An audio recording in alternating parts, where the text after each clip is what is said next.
The explosion ripped through the courthouse steps, a sudden violent force that sent glass and debris flying into the autumn air. Screams pierced the chaos as people ran in all directions, desperate to escape the thick, suffocating smoke. But Elena Carter couldn't move. She stood frozen, her breath caught in her throat, her wide eyes locked on the burning wreckage, the mangled remains of a car that had belonged to her father. The heat from the flames licked at her skin, but she barely felt it. "Dad." Her voice cracked as she tried to lunge forward, but a firm grip yanked her back. "Miss, you can't. It's not safe." She barely registered the officer restraining her. She barely heard the voices shouting and the sirens wailing in the distance. None of it mattered. All that mattered was that her father, Judge Nathaniel Carter, had been inside that car moments before it exploded. The case he had been overseeing had made him a target. She knew that. But nothing could have prepared her for this. And as the courthouse faded into smoke and chaos, Elena realized her world would never be the same again. The hospital room smelled of antiseptic and faded hope. Elena sat in the dim light, her fingers curled tightly around her father's unmoving hand. The rhythmic beep of the heart monitor filled the silence, steady yet fragile. The doctors had laid out the facts in cold, clinical tones. There was an option, an experimental procedure that could save him, but the cost was staggering. More money than she could ever dream of having. Elena had exhausted every avenue, chased every possible solution, only to come up empty. Her head dropped into her hands, exhaustion pressing down on her like a weight she couldn't shake. A knock at the door made her jolt upright. She turned, expecting a nurse. Instead, a man stepped inside. Damon Wolfe. His name alone was enough to make her blood run cold.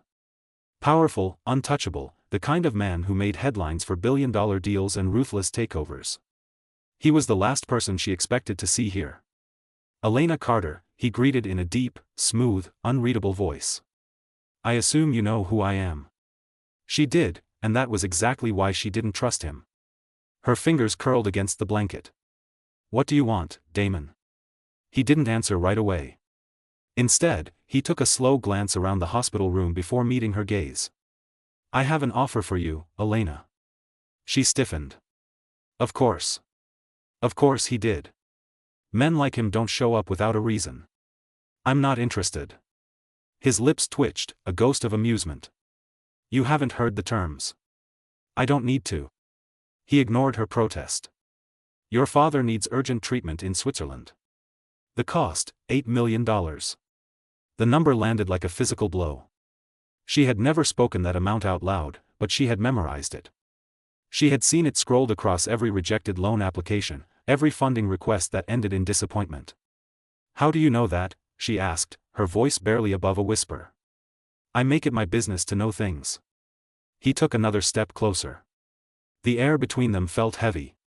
"I'll cover it. Every last cent." Elena's pulse pounded in her ears. There was no such thing as free when it came to men like him. Her voice was tight. "And in return?" Damon's expression didn't change. "Marry me." The words hit like ice water. She blinked. "I'm sorry, what?" "A legal marriage, nothing more. A transaction." He folded his hands behind his back, composed as ever. "A contract. A deal wrapped in a wedding vow." Elena let out a sharp, humorless laugh. "You can't be serious." Damon tilted his head slightly. "I don't make jokes, Miss Carter." His gaze locked onto hers, steady and unwavering. "You need money. I need a wife. Simple." His tone was cold, as if he hadn't just turned her world upside down. Elena shot to her feet, heat rising in her chest. "Marriage isn't business." Damon barely blinked at her outburst. "In my world, everything is a business deal." His voice was cool, unaffected. "You would have access to my resources, live comfortably, and most importantly, your father would receive the treatment he needs." He leaned back slightly, studying her. "You would take on the role of Mrs. Wolfe at social and business functions for a minimum of 1 year." Elena's gaze flickered to her father's pale face, to the rhythmic beeping of the machines keeping him alive. "A year. My freedom for his life." The walls seemed to close in around her. "Why me?" she asked, stalling for time, trying to process the absurdity of his proposal.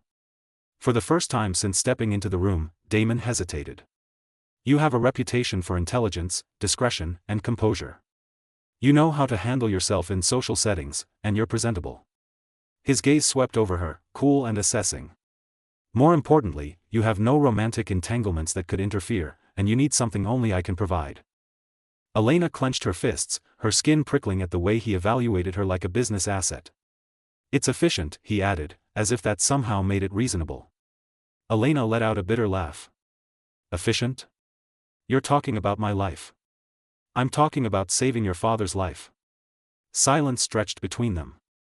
Then, without another word, Damon reached into his coat pocket, pulled out a business card, and placed it on the table beside her father's bed. The paperwork is ready. You have 24 hours. He turned to leave, his movements precise, controlled, every step measured. But just as he reached the door, Elena called after him. Mr. Wolf. He paused, glancing back. Has anyone ever told you that you have the emotional depth of a calculator? For a split second, something flickered in his eyes. Amusement, maybe. All the time, Miss Carter, he said smoothly. I'll await your call. Then he was gone. Elena slumped back into her chair, her heart pounding. A marriage of convenience to the coldest man in the city, or watching her father die knowing she could have saved him. She had no choice. But what Damon Wolf didn't know, what he couldn't know, was that if she said yes, she wouldn't just sit back and accept her fate. No. If she was going to sell her freedom, she was going to make sure the ruthless billionaire got more than he bargained for. Much more. 24 hours later, Elena stood in the bathroom mirror, staring at a woman she barely recognized. You can do this, she whispered, straightening her shoulders. 1 year. Just 1 year of your life for Dad's future. Her phone buzzed. The car is waiting downstairs. Of course. Damon wouldn't even bother coming up himself. Sterling Tower loomed over the city, a fortress of glass and steel that reflected the skyline in sharp, perfect angles. It felt cold. Unforgiving. Elena stepped into the vast marble lobby, acutely aware of the curious glances cast in her direction. She didn't belong here. A woman with an impossibly straight posture and an iron ponytail approached her. Miss Carter. Follow me. No introduction. No pleasantries. The elevator ride to the top floor was silent. Then, as the door slid open, the woman gestured toward a sleek conference room. Mr. Wolf will be with you shortly. And with that, she turned on her heel and disappeared. Elena exhaled, steeling herself. The deal was about to begin. The CEO will see you shortly. The assistant's tone made it clear that shortly meant precisely when Damon Wolf decided it was convenient, not a second sooner. Elena didn't bother sitting. Instead, she crossed the sleek conference room and walked to the floor-to-ceiling windows, staring down at the city sprawled below. Somewhere in that endless maze of glass and steel was a hospital.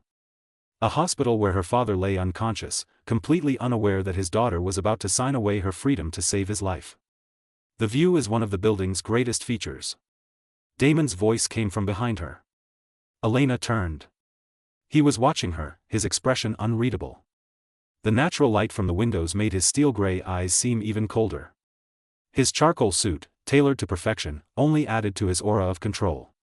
I prefer what's beyond the view, she said. Real people living real lives.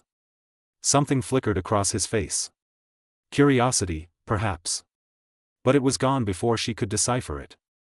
With a slight motion of his hand, he gestured to the long-polished conference table. A thick stack of papers lay waiting. The contract, he said, as if it weren't already obvious. My legal team has ensured every detail is accounted for. Elena approached the table, but she didn't reach for the pen. Instead, she pulled out her phone. I brought my own lawyer, she said. Damon's brows lifted slightly, but he said nothing as she pressed dial. The call connected instantly. Elena, tell me you're not actually doing this, came Mia Rodriguez's voice, sharp and unfiltered. Elena put her on speaker. The Ice King is in the room, she said flatly. There was a brief pause. Then Mia's voice rang out, completely unfazed. Ah, Mr. Corporate Overlord. Just so you know, if you mistreat my girl, I do know 17 different ways to make a death look like natural causes. I watch a lot of true crime. Elena almost smiled at Damon's reaction, a faint flicker of something unreadable in his otherwise impenetrable expression. For the record, Elena continued, Mia graduated top of her class, passed the bar on her first try, and now works at the public defender's office because unlike some people, she actually has a soul. Mia hummed in approval. That's right. And I've already prepared amendments to the contract. I'm emailing them over now. A muscle in Damon's jaw flexed. Without a word, he pulled out his phone and began reading. His expression darkened with each line. Finally, he looked up. You want separate bedrooms. A personal allowance independent of my accounts. And the right to terminate the contract early if I breach any clause regarding respect or autonomy. That's correct, Elena said, her voice steady. Damon's eyes narrowed. You're renegotiating the terms. I'm protecting myself. If you want a wife on paper, Mr. Wolf, you'll have her. But I won't be a prisoner in a gilded cage. For a long moment, he said nothing. Then, to her shock, the corner of his mouth twitched. Fine. I'll have my lawyers revise it. Elena blinked. Just like that? You're more interesting than I anticipated, Miss Carter. He leaned forward, his gaze locking onto hers. But understand this, once you sign, there's no going back. You'll be mine, in name and in public, for 1 full year. And I don't tolerate defiance. Her heart raced, but she held his stare. Then we understand each other perfectly, Mr. Wolf. He extended his hand across the table. Welcome to the Wolf family, Elena. She shook it, his grip firm and cold. And in that moment, she realized she had just made a deal with the devil himself. 3 months into the marriage, Elena had learned to navigate Damon's world. The galas, the business dinners, the carefully orchestrated appearances where she smiled on his arm like the perfect accessory. But behind closed doors, they were strangers. He worked late every night. She read in her separate bedroom. They barely spoke beyond what was necessary. It was exactly what she'd signed up for. Until the night everything changed. The charity gala was in full swing, champagne flutes clinking beneath glittering chandeliers. Elena stood beside Damon, playing her role flawlessly, when a woman approached. Sleek. Confident. Dangerous. Damon, the woman purred, her hand lingering on his arm. It's been too long. Damon's expression remained neutral. Vivian. Elena felt the shift in the air immediately. This wasn't just business. Vivian's eyes slid to Elena, assessing her like a threat. So this is the wife. How quaint. Elena, this is Vivian Steele. An old associate. The word associate dripped with history. Elena extended her hand. Charmed. Vivian's smile was razor sharp. I'm sure you are. She leaned closer to Damon, her voice dropping to a whisper that Elena could still hear. We need to talk. Privately. About the merger. Damon nodded once. Tomorrow. Tonight, Vivian insisted, her fingers trailing down his sleeve. Elena's stomach twisted, but she kept her face neutral. Damon glanced at her. I'll be back shortly. And just like that, he walked away, leaving Elena standing alone in a sea of strangers. An hour passed. Then 2. Elena searched the ballroom, her unease growing with each passing minute. Finally, she spotted a hallway leading to the back offices. She shouldn't follow. She should trust the contract. But something pulled her forward. The voices reached her before she saw them. Damon's low tone, then Vivian's laugh, intimate and familiar. Elena's hand trembled as she pushed the door open just a crack. What she saw made her blood run cold. Vivian stood close to Damon, too close, her hand on his chest. And he wasn't pushing her away. You know this marriage is just business, Vivian said softly. You don't owe her anything, Damon. We had something real. We still do. Elena's breath caught. Damon's voice was quiet. Vivian, that was a long time ago. Was it? Because from where I'm standing, you're still the same man who couldn't commit. The same man who chose power over love. And now you've trapped some naive girl in a contract to avoid dealing with your own emotions. That's enough. Is it? Vivian stepped even closer. Tell me you don't still feel it. Tell me this fake marriage means something. Silence. Elena's chest tightened. Say something. Push her away. Prove her wrong. But Damon said nothing. And in that silence, something inside Elena shattered. She stepped back, her heels clicking against the marble floor. Both heads turned toward the sound. Damon's eyes widened. Elena. She didn't wait. She turned and walked away, her vision blurring with unshed tears. Elena, wait. His footsteps followed her, but she didn't stop. She pushed through the ballroom, ignoring the curious stares, and burst through the exit into the cold night air. The valet brought the car, and she climbed in, slamming the door just as Damon reached her. He stood there, his hand on the window, his expression unreadable. Drive, Elena told the chauffeur. And they did. When she arrived back at the penthouse, she went straight to her room and locked the door. Moments later, a knock. Elena. Open the door. She didn't answer. I didn't touch her. Nothing happened. I don't care, she called back, her voice breaking. You're angry. I'm not your real wife, remember? This is just business. You made that very clear. Silence on the other side. Then, quietly, you're right. I did. And the footsteps retreated. Elena sank onto the bed, her hands shaking. She had been a fool. A fool to think this arrangement could ever be anything more than a transaction. But the worst part wasn't what she'd seen. It was the realization that somewhere along the way, against every ounce of logic and self-preservation, she had started to care. And caring was the one thing the contract couldn't protect her from. The next morning, Elena woke to find an envelope slipped under her door. Inside was a single sheet of paper. A termination clause. Pre-signed by Damon. All she had to do was add her signature, and the marriage would be over. Her father's treatment was already paid for. She would walk away with everything she'd been promised. Her freedom. Her life back. But as she stared at the paper, pen in hand, one question haunted her. If this was just business, why did leaving feel like losing everything? And more terrifying, why did she suddenly want to stay? Your husband was in a car accident. Someone tampered with the brakes. He's stable, but he's asking for you. Someone tampered with the brakes. The same way her father's car had exploded. Elena's hands trembled as she pushed through the door to his room. Damon lay in the hospital bed, his face bruised, his arm in a sling. But his eyes were sharp, alert, locked onto her the moment she entered. You came, he said, his voice rough. Of course I came. She crossed to his bedside, her anger from days ago dissolving into something rawer. What happened? Someone wants me dead. Who? His jaw tightened. Vivian. The name hit like a slap. What? Damon exhaled slowly. The merger I mentioned at the gala.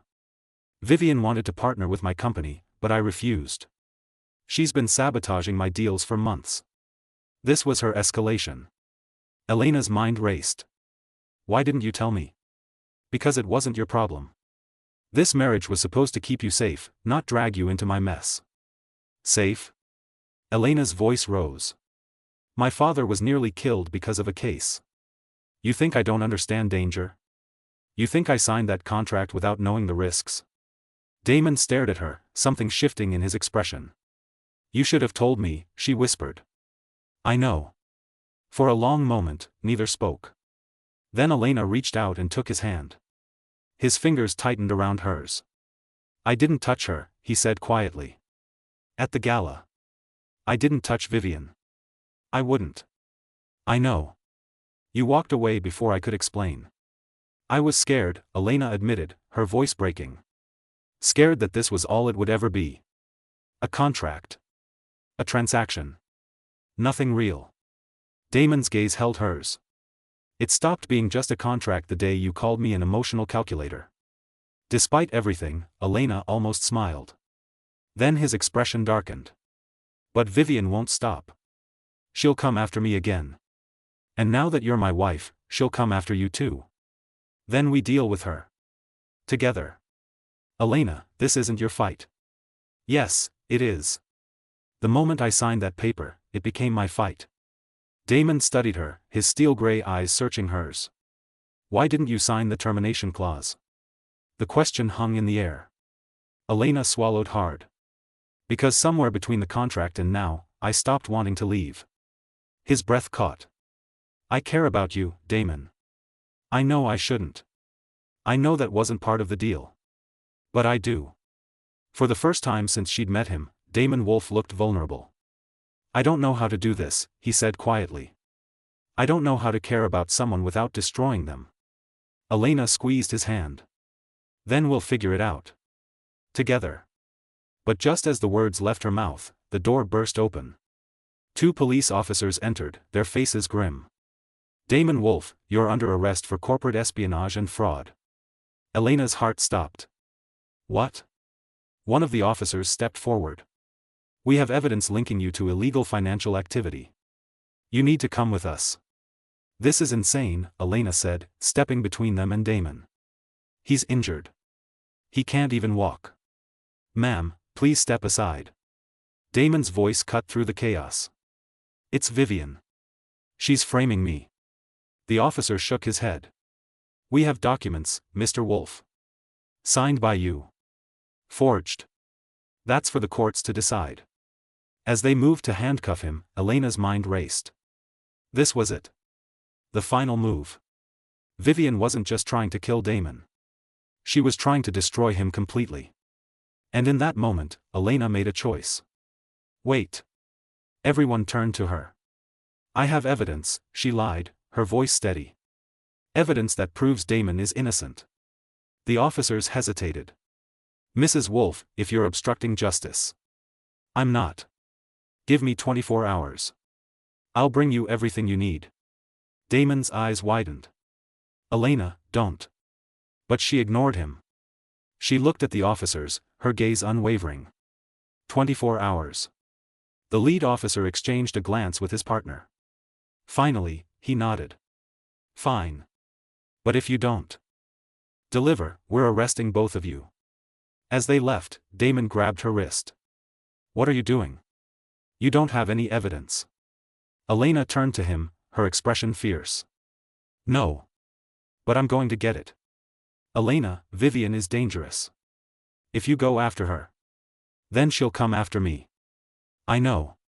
She leaned closer, her voice dropping. But I'm not letting her take you down. Not after everything. This isn't your sacrifice to make. Yes, it is. Her eyes burned with determination. Because I'm not doing this for the contract anymore, Damon. I'm doing this for you. And before he could stop her, she was gone. Elena knew exactly where to find the evidence. And she knew exactly what it would cost her. Elena stood outside Vivian Steele's penthouse, her heart pounding against her ribs. The building was sleek, modern, guarded. But she had one advantage: Vivian wanted to see her suffer. And people who wanted to gloat always opened the door. She pressed the buzzer. Yes? Vivian's voice came through the intercom, smooth and unbothered. It's Elena Carter. We need to talk. A pause. Then a low laugh. How delightful. Come up. The elevator ride felt eternal. When the doors opened, Vivian stood waiting, a glass of wine in hand, her smile predatory. Mrs. Wolf. To what do I owe the pleasure? Elena stepped inside, forcing herself to stay calm. You framed Damon. Did I? Vivian took a slow sip of wine. Prove it. I don't need to prove it. I know it. And I know you won't stop until you've destroyed him. Vivian's smile widened. You're smarter than you look. Why? Why go this far? For the first time, something raw flickered across Vivian's face. Because he chose power over me. Because he built an empire and left me with nothing. And now he parades around with some contract wife, pretending to have it all? Her voice sharpened. I want him to lose everything. His company. His reputation. You. Elena's hands clenched. You won't win. I already have. Vivian set down her glass. The evidence is ironclad. Damon will be arrested, convicted, and forgotten. And you? You'll walk away with your blood money and move on. No. Vivian raised an eyebrow. No? I'm not walking away.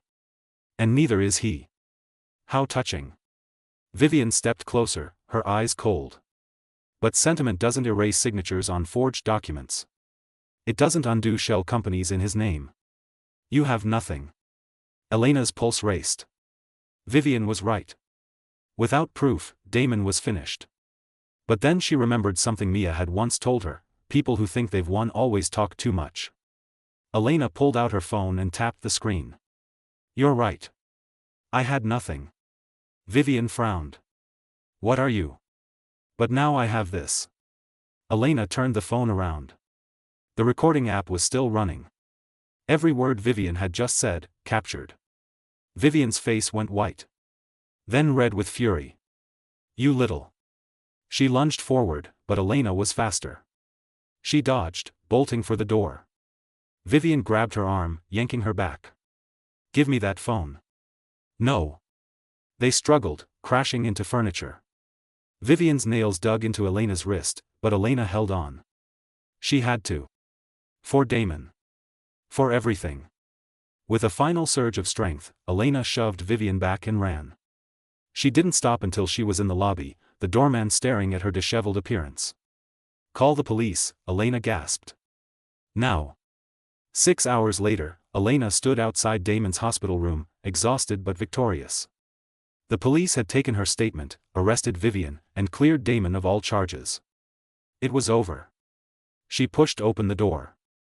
Damon looked up, his expression a mix of relief and something deeper. You're insane, he said. I know. You could have been killed. I know. He stared at her for a long moment. Then, slowly, he held out his hand. Elena crossed the room and took it. Why? He asked quietly.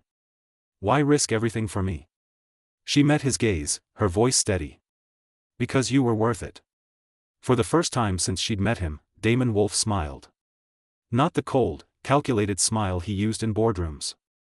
A real smile. I don't deserve you, he said. Probably not. But you're stuck with me. He pulled her closer, his forehead resting against hers. The contract. I don't care about the contract anymore, Elena whispered. Do you? No. And then he kissed her. It wasn't gentle. It wasn't perfect. It was raw and real and everything the contract had never been. When they finally pulled apart, Elena smiled. So what now? Damon brushed a strand of hair from her face. Now we start over. No contract. No conditions. Just us. Just us, she echoed. 3 months later, Elena stood beside her father's hospital bed, watching him sleep peacefully. The treatment had worked. He was recovering. Behind her, Damon wrapped his arms around her waist, pulling her close. Thank you, she whispered. For what? For saving him. For giving me a chance to save you. Damon pressed a kiss to her temple. You did more than save me, Elena. You taught me how to feel again.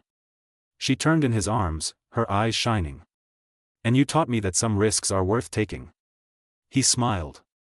Even marrying a man with the emotional depth of a calculator? Elena laughed. Especially that. Outside the hospital window, the city glowed in the fading light. Somewhere out there, their life was waiting. Not the one they'd signed a contract for, but the one they'd fought for. The one they'd chosen. Together. The end.